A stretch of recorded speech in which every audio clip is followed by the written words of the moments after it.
بسم اللہ الرحمن الرحیم۔ Welcome in APSACS online support programme. آج ہمارا سیکنڈ راؤنڈ کا ویک نمبر 10 سٹارٹ ہوا چاہتا ہے اور سریر خامہ کا یونٹ نمبر 9 ہم پڑھیں گے۔ پچھلے ویک میں بھی ہم نے یہ سبق پڑھا، ابھی ہم اس کا ریمیننگ پارٹ کریں گے۔ ہم اس کو ایک بار دہرا لیتے ہیں۔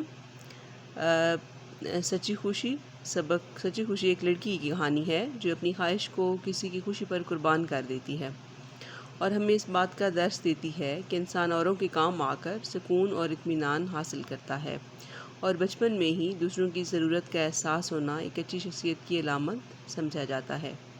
اس کہانی میں آمنہ اور اس کے گھر میں کام کرنے والی خاتون کی کہانی ہے۔ آمنہ جو ہے وہ اپنا فون لینا چاہتی ہے، لیکن وہ گھر میں کام کرنے والی خاتون کی بیٹی کی فیس دے دیتی ہے، اور اس طرح اس کو خوشی ملتی ہے۔ اور اس کہانی میں ہم نے یہ سیکھا کہ تمام انسان برابر ہیں، لہٰذا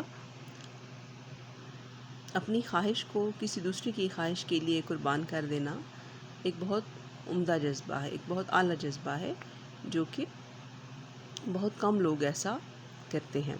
لیکن اپنی خواہش کے لیے اپنی خواہش کو قربان کر کے کسی دوسرے کو خوشی دینا ایک بہت اچھی عادت بھی ہے، اور اس سے ہم دوسروں کے لیے قربانی کا جذبہ سیکھتے ہیں۔ اس کا ہم نے پہلا کویسچن نمبر 1 کیا تھا لاسٹ ویک میں۔ آج ہم اس کے باقی کویسچن کریں گے۔ ایک تو ہم اس کی فل ان دا بلینکس کریں گے، جو اسی سبق کو پڑھ کر آپ نے کمپلیٹ کرنی ہے۔ اس کے علاوہ اس میں مذکر مؤنث دی گئے ہیں، جو کہ آپ نے پہلے یہ بتانا ہے کہ ان میں مذکر کون سے ہیں الفاظ اور مؤنث کون سے ہیں، اور پھر ان کو جملوں میں استعمال کرنا ہے۔ یہاں ہمارے پاس 5 الفاظ دیے گئے ہیں۔ نمبر 1 ہے اجازت۔ تو اجازت مؤنث ہے کہ اجازت لی جاتی ہے، اجازت لیا نہیں جاتا، ایسے ہی ہم بولتے ہیں نا۔ تو ہم اس کا جملہ بنائیں، علی نے اندر آنے کی اجازت لی۔ نمبر 2 ہے التجا۔ التجا مؤنث ہے، التجا مطلب کی جاتی ہے، کیا نہیں جاتا۔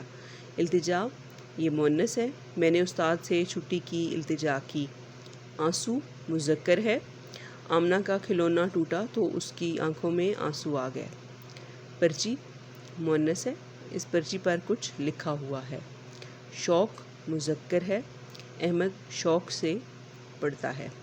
اس کے علاوہ آپ نے آمنہ کا کردار لکھنا ہے کہ اس پر ایک نوٹ لکھنا ہے کہ جو آمنہ ہے وہ کس قسم کی لڑکی ہے، اس کے کیا شوق ہیں، وہ کس کلاس میں پڑھتی ہے، وہ اپنی والدہ سے کس بات کی خواہش کرتی ہے، اور پھر وہ اپنے شوق کی کیسے قربانی دیتی ہے، اور وہ پھر اپنی والدہ سے اس کے بارے میں کیا کہتی ہے، اور جب وہ اپنی خواہش کو قربان کرتی ہے کسی دوسرے کے لیے تو اس کی والدہ کا رویہ کیا ہوتا ہے۔ یہ آپ نے آمنہ کا کردار لکھتے ہوئے ان باتوں کا ذکر کرنا ہے۔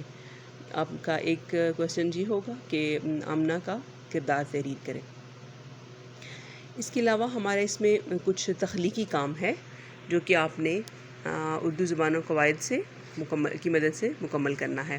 تخلیقی کام میں ہے ہمارے پاس اپنے دوست کو خط لکھیں کہ موجودہ ملکی صورتحال میں آپ گھر بیٹھ کر کس طرح اپنی تعلیمی سرگرمیوں کو جاری رکھے ہوئے ہیں۔ جیسے ہم کہ آپ کو خط کا پیٹرن پہلے سے بتایا گیا ہے، کئی بار کروا چکے ہیں، تو اسی پیٹرن کو مد نظر رکھ کر آپ نے اس کا جو نفس مضمون ہے وہ یہ لکھنا ہے کہ ان حالات میں جن سے آپ آج کل گزر رہے ہیں، ان میں آپ کیسے اپنی تعلیمی سرگرمیوں کو جاری رکھے ہوئے ہیں۔ اس کے علاوہ اردو زبان و قواعد سے ایک درخواست لکھنی ہے۔ اردو زبان و قواعد کی بک میں نمونے کے طور پر درخواست دی بھی گئی ہے، وہاں سے بھی آپ مدد لے سکتے ہیں۔ درخواست ہے اردو زبان و قواعد کی، اپنے اسکول کے پرنسپل کے نام درخواست لکھیں، اور اسکول میں گرمی کے موسم میں ٹھنڈے پانی کی فراہمی کے لیے واٹر کولر لگوانے کی استدعا کیجیے یا درخواست کیجیے۔ آپ نے اردو زبان و قواعد کا یہ درخواست لکھنی ہے۔ درخواست کا بھی پیٹرن اس میں موجود ہے اردو زبان و قواعد میں، وہاں سے آپ نے دیکھ لینا ہے، اور اس کا نفس مضمون میں آپ نے یہ لکھنا ہے کہ آپ کے اسکول میں پانی کی کمی ہے، لہٰذا مزید واٹر کولر لگوائے جائیں، جو آپ نے پرنسپل کے نام درخواست لکھنی ہے۔ یہ ہے ہمارا سیکنڈ راؤنڈ کا ویک نمبر 10 کا کام، جو کہ آپ نے لوز شیٹ پر کرنا ہے، اور اسی چیپٹر کو، اس کا جو بک ورک ہے وہ بھی آپ نے لوز شیٹ پر کرنا ہے۔ یہ ہے ہمارا آج کا سبق۔ تھینک یو، اللہ حافظ۔